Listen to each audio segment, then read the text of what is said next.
Halo semua, balik lagi di channel Boknime. Sebelum kita mulai, klik tombol subscribe dan aktifkan lonceng notifikasinya supaya kalian tidak ketinggalan info dan teori terbaru mengenai One Piece. Sekarang lanjut ke pembahasan. Kali ini Mimin Boknim melanjutkan scene selanjutnya. Cerita dimulai dengan memperlihatkan kilas balik Raja Harald masih muda dulu, yang sedang berada pada tempat kerajaan manusia, di mana Harald yang terkenal akan keganasannya langsung menghancurkan kota tempat di mana sirkus itu berada. Amukan Harald tentu tak bisa dihentikan oleh siapapun yang ada di kota tersebut karena Harald pada masa mudanya memang terlalu kuat. Namun ternyata Harald hanya salah paham. Ida tidak dijebak atau dipaksa bekerja di sana, melainkan dia melakukan itu untuk balas budi terhadap orang-orang yang pernah menolongnya pada masa lalu. Dia bekerja di sana karena ingin membalas kebaikan dari para warga kota, tapi Harald malah menghancurkan kotanya. Setelah peristiwa itu, Harald jatuh cinta kepada Ida. Rasa cintanya pada wanita itu pun membuat sikapnya mulai berubah. Dia yang sebelumnya sangat beringas dan gemar menimbulkan kehancuran, mulai menjadi pribadi yang jauh lebih baik. Harald membawa Ida datang ke Elbaf untuk tinggal di sana. Nah, sang raja yang sifatnya sudah berubah itu pun memulai langkah baru di negeri para raksasa itu. Dia melakukan sebuah modernisasi di Pulau Elbaf. Harald tak mau Elbaf tetap hidup dengan cara kuno, sehingga mungkin dari sinilah kebudayaan Elbaf mulai berubah drastis. Para prajurit raksasa tak hanya fokus pada latihan bertempur saja, tapi juga mulai mempelajari hal-hal baru. Perubahan ini akan terus berkembang sampai akhirnya melahirkan generasi baru di Elbaf yang lebih suka belajar dibanding bertempur seperti sekarang ini. Bahkan Raja Harald pada masa itu membuat Elbaf menjadi terbuka dengan pihak luar. Ia mulai menjalin berbagai aliansi dan kerjasama yang diperlukan. Di pikiran Harald tak lagi hanya tentang pertempuran saja, tapi juga tentang bagaimana cara bernegosiasi dengan orang-orang luar. Bertahun-tahun kemudian lahirlah Hajrudin. Sebenarnya Harald sangat ingin menikah dengan Ida karena rasa cintanya yang memang begitu besar, tapi para tetua Elbaf melarang hal itu, sebab Harald yang merupakan seorang raja tidak boleh menikah dengan perempuan dari luar Elbaf. Walau Ida juga adalah seorang raksasa, tapi tidak semua raksasa berasal dari Elbaf. Ida merupakan raksasa yang bukan keturunan Elbaf. Darah Elbaf dan darah raksasa luar tidak boleh tercampur dalam keluarga kerajaan. Walau Elbaf telah mengalami modernisasi dan pembaruan di bawah pemerintahan Raja Harald, tapi tetap saja masih ada hal-hal tradisional yang tidak boleh dilanggar. Hal ini tentu membuat Raja Harald menjadi sangat kecewa, tapi dia juga tetap harus menghormati tradisi yang ada. Para tetua itu pun memilihkan seorang wanita raksasa lain untuk menjadi istri Raja Harald. Dia bernama Estrid dan berasal dari keturunan Elbaf murni. Menurut para tetua itu, Estridlah orang yang paling pantas untuk menjadi pendamping dari sang raja tersebut. Estrid adalah wanita yang unik karena dia tergila-gila pada ramalan dan juga pertanda. Dia menyukai hal-hal mistis seperti itu. Jika kita mengingat kembali saat di Pulau Manusia Ikan dulu, ada Madame Shirley yang bisa meramal masa depan dan melihat berbagai pertanda buruk. Nah, Estrid ini kurang lebih sama seperti Madame Shirley. Dia dianugerahi kemampuan untuk melihat dan meramal masa depan. Raja Harald dan Estrid pun akhirnya menikah. Dan seperti yang bisa kita tebak, Estrid melahirkan anak bernama Loki. Jadi dari kilas balik ini terungkap bahwa nama ibu Hajrudin adalah Ida dan nama ibu Loki adalah Estrid. Sejak awal memang telah diketahui bahwa mereka berdua satu ayah tapi beda ibu. Di sini dijelaskan secara detail bahwa ibu Hajrudin berasal dari raksasa luar Elbaf, sedangkan ibu Loki adalah raksasa keturunan Elbaf murni. Ukuran tubuh Loki dan Hajrudin pun bisa kita lihat sangat berbeda. Loki memiliki tubuh yang jauh lebih besar daripada Hajrudin. Sebenarnya ini cukup aneh karena tadinya kita mengira bahwa Loki memiliki darah campuran Oni karena ukuran tubuhnya sama seperti Oni dan juga memiliki tanduk. Tapi dari penjelasan masa lalu Raja Harald ini dijelaskan bahwa ibu Loki adalah raksasa keturunan Elbaf murni. Dengan begitu sepertinya yang merupakan raksasa campuran Oni adalah Raja Harald itu sendiri, sehingga ada beberapa persen genetik Oni yang menurun ke anaknya. Untuk anak pertama yaitu Hajrudin, genetik Oninya tidak muncul, sedangkan pada anak kedua yaitu Loki, genetik Oninya baru muncul.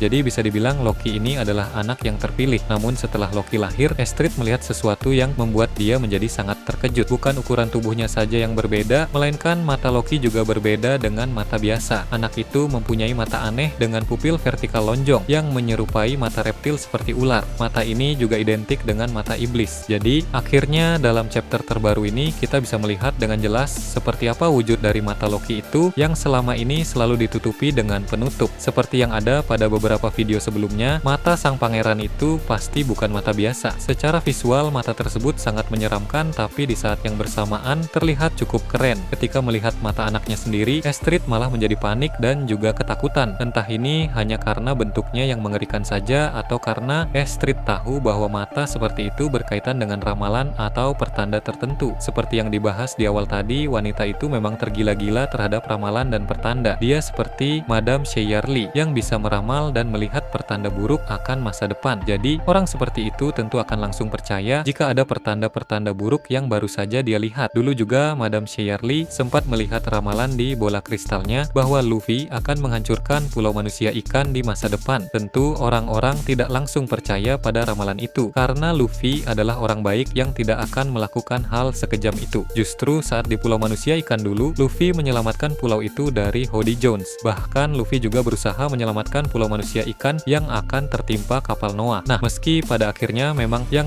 membantu menghentikan kapal Noah itu adalah para Sea King, tapi setidaknya Luffy sempat berusaha juga menyelamatkan pulau itu. Meski begitu, Madame Sheyarli tetap percaya bahwa suatu hari nanti ramalan yang memperlihatkan bahwa Luffy akan menghancurkan pulau manusia ikan akan benar-benar terjadi. Dalam bola kristal, Madame Sheyarli itu hanya diperlihatkan sekilas saja sehingga tidak jelas situasi pada ramalan itu seperti apa. Menurut Mimin Boknim, ramalan Madame Sheyarli soal Luffy yang akan menghancurkan pulau manusia ikan itu bukan murni Luffy memang berniat menghancurkannya, tapi itu adalah dampak dari hancurnya pemerintah dunia nanti. Seperti yang kita tahu, pulau manusia ikan berada tepat di bawah Marejoas. Hanya terhalang Red Line saja, tapi posisinya tetap sama. Nah, di masa depan nanti Luffy akan menghancurkan Marejoas dan secara otomatis Red Line juga akan ikut hancur. Keruntuhan Marejoas dan Red Line yang sudah hancur itu akan menimpa pulau manusia ikan, sehingga pulau itu pun berpotensi akan hancur. Namun sebelum penghancuran Marejoas itu, Luffy akan terlebih dahulu mengevakuasi warga pulau manusia ikan menggunakan kapal Noah dan membawa mereka ke wilayah atas yaitu Water 7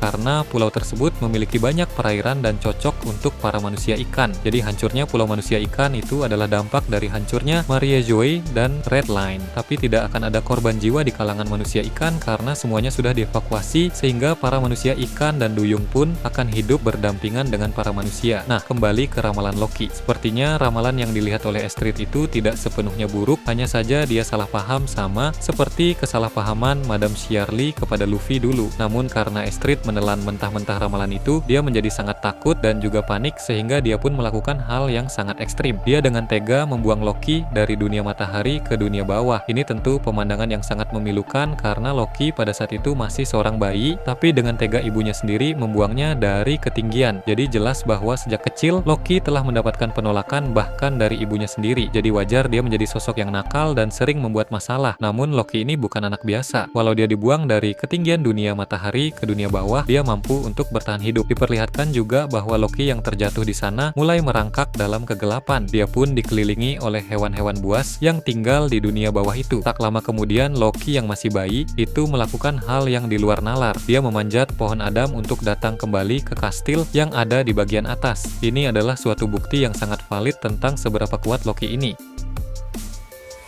Sejak masih bayi saja, dia sudah menjadi manusia dengan tubuh yang sangat super. Tak heran Loki tumbuh menjadi raksasa terkuat di eranya saat ini. Bukan hal aneh juga mengapa ketika masih kecil, Loki menjadikan dunia bawah yang buas itu sebagai tempat bermainnya. Dan dia juga menaklukkan banyak monster yang ada di sana. Sejak masih bayi, dia sudah terbiasa dengan wilayah itu. Jadi sampai sudah besar pun, dia sudah terbiasa dengan semua monster-monster yang ada di wilayah bawah. Hal ini tentu jauh berbeda dengan Hajrudin yang tumbuh seperti raksasa normal pada umumnya. Walau Hajrudin terus berlatih dengan keras, tapi kekuatannya sangat jauh di bawah Loki. Pada masa lalu, kita tahu bahwa Hajrudin pun dikalahkan oleh Loki dengan sangat mudah. Jadi, bakat alami itu memang sangat penting. Sekeras apapun Hajrudin berlatih, dia tetap tidak bisa melampaui Loki yang memiliki bakat alami. Loki ini benar-benar karakter yang sangat menarik. Sejak awal kelahirannya saja, dia sudah melakukan hal yang sangat menakjubkan. Di sini juga kita bisa mengetahui bahwa ada suatu kemiripan antara Luffy dengan Loki, yang mana mereka berdua sama-sama pernah mendapat ramalan buruk di masa depan. Luffy diramal oleh Madame Shiarly bahwa dia akan menghancurkan pulau manusia ikan, sedangkan Loki dia diramal oleh ibunya sendiri bahwa dia akan membawa petaka besar di masa depan. Plot twistnya adalah ramalan buruk itu bukan untuk orang-orang di seluruh dunia, melainkan ramalan buruk itu spesifik untuk pemerintah dunia. Dengan kata lain, Luffy dan Loki ini akan membawa bencana bagi pihak pemerintah dunia. Mereka akan bekerja sama dalam perang akhir nanti untuk menghancurkan pemerintah dunia. Hal itu mengingatkan Mimin Boknime ketika Loki menggunakan haki penglihatan masa depannya untuk melihat ancaman besar. Dalam visinya, ia melihat Im-sama, penguasa pemerintah dunia bersama dua ksatria suci, Gillingham dan Somers bersiap menyerang Elbaf. Mereka berencana mencuri anak-anak raksasa untuk dijadikan senjata bagi pemerintah dunia. Loki tahu bahwa jika anak-anak itu sampai dibawa ke kapal pemerintah dunia, Elbaf akan kehilangan generasi masa depannya. Dengan tekad bulat, Loki mengambil tindakan drastis. Ia menggunakan kekuatan hakinya yang luar biasa yang juga memungkinkannya mengendalikan elemen petir. Dalam aksi yang mengejutkan, Loki melancarkan serangan petir yang dahsyat ke pohon Adam, pohon suci Elbaf. Petir itu menghantam pohon dengan kekuatan yang begitu besar sehingga sebagian cabangnya runtuh dan membuat kebakaran hebat di cabang nomor 8 pada dunia matahari Elbaf. Selain itu juga dapat menghalangi jalur yang akan digunakan oleh kapal pemerintah dunia untuk melarikan diri dengan anak-anak raksasa. Tindakan ini memicu kekacauan di Elbaf. Banyak raksasa yang marah menganggap Loki sebagai pemberontak karena merusak pohon Adam, simbol suci mereka. Namun, ada juga yang mulai memahami motivasinya. Loki dengan mata naganya telah melihat bahwa masa depan Elbaf bergantung pada anak-anak itu. Ia juga melihat ramalan yang lebih besar, bahwa ia dan Luffy, seorang manusia yang diramalkan akan menghancurkan pemerintah dunia, akan bekerja sama dalam perang akhir melawan Im-sama. Dalam mural kuno Elbaf terdapat gambar Dewa Nika dan seorang raksasa yang menghadapi iblis. Loki tahu bahwa raksasa itu adalah dirinya. Namun, kehebatan Loki ini juga menyoroti kekuatan lain yang pernah mengalahkannya, Shanks. 7 tahun lalu, Shanks berhasil mengalahkan Loki dalam pertarungan sengit dan merantainya di bawah pohon Adam selama 6 tahun. Kekuatan Shanks yang mampu menaklukkan Loki menunjukkan bahwa ia adalah lawan yang sangat tangguh. Kisah Loki adalah kisah tentang seorang pangeran yang ditolak sejak lahir, tetapi bangkit menjadi sosok terkuat di Elbaf. Matanya yang menyerupai Jormungand bukan hanya simbol ketakutan, tetapi juga kekuatan untuk melihat masa depan dan melindungi bangsanya. Dengan kemampuan hakinya, Loki bukan hanya raksasa terkuat, tetapi juga kunci untuk masa depan Elbaf dan dunia. Bersama Luffy, ia ditakdirkan untuk mengubah tatanan dunia, menghancurkan pemerintah dunia, dan membawa keadilan bagi mereka yang tertindas. Bagaimana menurut kalian terkait ini?